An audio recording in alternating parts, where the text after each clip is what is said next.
Tanuja, Kalyan bond గురించి తెలిసిందే. అయితే కళ్యాణ్ ఎక్కువ తనూజ మీద ఫోకస్ పెట్టి గేమ్‌ని కూడా వదిలేస్తున్నాడనేది ఫ్యాన్స్ అనుకునే మాట.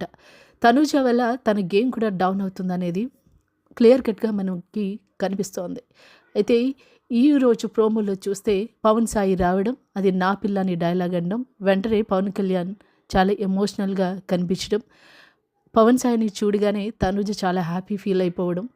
ఆల్రెడీ తనుజ చాలా సార్లు చెప్పడం కూడా జరిగింది. నేను బయటికెళ్ళిన తర్వాత నీ లైఫ్ నీది, నా లైఫ్ నాది అని.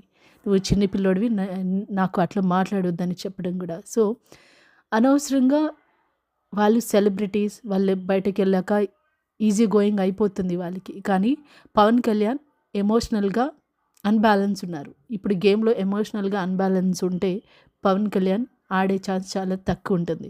కానీ పవన్ కళ్యాణ్‌కి ఓటింగ్ శాతం బావుంది. తను విన్నర్ అవ్వాలంటే ఎమోషనల్‌గా తనూజకి దూరంగా ఉండి మంచిగా ఆడితే చాలా బావుంటుందనేది ప్రేక్షకులు, ముఖ్యంగా తన అభిమానులు కోరుకుంటున్నారు. ఇప్పటికి